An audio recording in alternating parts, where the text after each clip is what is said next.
कहानी की शुरुआत एक एयरपोर्ट से होती है जहां आज की आखिरी फ्लाइट उड़ान भरने वाली है। पूरी दुनिया से एक खतरनाक वायरस की खबरें आ रही हैं। ये वायरस लोगों को हिंसक बना देता है और वो एक दूसरे को काटने लगते हैं। हालात इतने खराब हैं कि इस आखिरी फ्लाइट के बाद एयरपोर्ट को पूरी तरह बंद करने का फैसला कर लिया गया है। इधर फ्लाइट अटेंडेंट पॉला और जेनिस उड़ान की तैयारी कर रही होती है। तभी कैप्टन फ्रॉस्ट और को पायलट विली उनसे पूछते हैं कि सब कुछ तैयार है या नहीं। यात्रियों की संख्या बहुत कम होने की वजह से सबको लगता है कि सफर आराम से कट जाएगा, लेकिन तभी विली बताता है कि दोपहर से उसकी तबीयत ठीक नहीं है, इसलिए एहतियात के तौर पर वो दवा भी साथ लेकर आया है। उसे बिल्कुल भी अंदाजा नहीं था कि ये सिर्फ एक मामूली बीमारी नहीं बल्कि आने वाले तूफान की शुरुआत है। अब एक एक करके यात्री विमान में चढ़ना शुरू करते हैं। सबसे पहले अकेले सफर कर रहा एक लड़का जॉर्ज आता है। उसके बाद एक बुजुर्ग दंपति बेव और किंगस्टन आते हैं। किंगस्टन की हालत बेहद खराब होती है। वो न बोल सकता है और न ही अपने पैरों पर चल सकता है। फिर फ्लाइट में शीला नाम की एक आर्मी डॉक्टर आती है। उसके बाद एक बुजुर्ग महिला लुईस अपने पालतू बिल्ली के साथ सवार होती है। वहीं एक युवा कपल नील और उसकी गर्भवती पत्नी सुसन भी अपनी सीट पर बैठ जाते हैं। फ्लाइट अटेंडेंट जेनिस सभी यात्रियों से सीट बेल्ट बांधने और अपनी अपनी सीट पर बैठने के लिए कहती है। इसी बीच हेनरी अपने पालतू चूहे का पिंजरा ऊपर रखने की कोशिश करता है, लेकिन उसे काफी दिक्कत होती है। तभी दूसरा यात्री राल्फ उसकी मदद के लिए आगे आता है, लेकिन अगले ही पल कुछ ऐसा होता है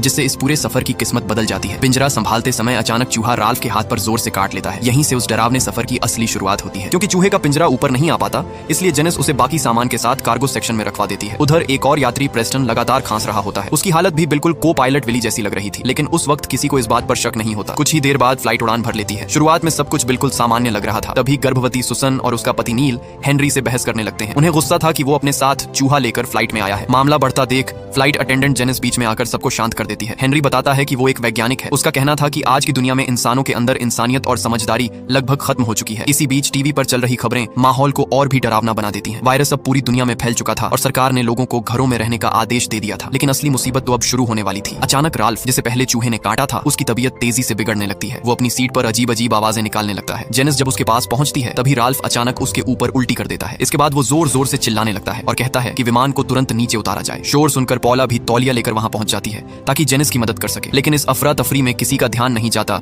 कि लुईस की पालतू बिल्ली नीचे गिरी हुई राल्फ की उल्टी चाट रही है। जेनिस खुद को साफ करने के लिए पीछे चली जाती है। उसे बिल्कुल भी अंदाजा नहीं था कि अगले ही पल उसकी जिंदगी हमेशा के लिए बदलने वाली है। अचानक राल्फ पूरी तरह हिंसक बन जाता है और जेनिस पर टूट पड़ता है। अचानक राल्फ जेनिस को जमीन पर गिरा देता है और सीधे कॉकपिट के दरवाजे पर टूट पड़ता है। वो पूरी ताकत से दरवाजा पीटने लगता है। को पायलट विली तुरंत कॉकपिट का दरवाजा लॉक कर देता है, जबकि कैप्टन फ्रॉस्ट कंट्रोल टावर को इमरजेंसी लैंडिंग की सूचना दे देता है। राल्फ की यह हालत देखकर फ्लाइट में बैठे सभी यात्री बुरी तरह घबरा जाते हैं। आखिरकार हेनरी, पॉला और जॉर्ज मिलकर बड़ी मुश्किल से उसे काबू में करते हैं और रस्सियों से बांध देते हैं। दूसरी तरफ डॉग शीला सभी यात्रियों की जांच करती है ताकि पता चल सके कि राल्फ के हमले में कोई और घायल तो नहीं हुआ। जेनिस अभी भी सदमे में थी। उसे समझ ही नहीं आ रहा था कि कुछ मिनट पहले बिल्कुल ठीक दिखने वाला इंसान अचानक इतना खतरनाक कैसे बन गया। इसी बीच कैप्टन फ्रॉस्ट ऐलान करता है कि उन्हें इमरजेंसी लैंडिंग की अनुमति मिल गई है और कुछ ही देर में विमान अगले एयरपोर्ट पर उतरने वाला है। लेकिन मौसम बेहद खराब था। लैंडिंग के दौरान विमान जोर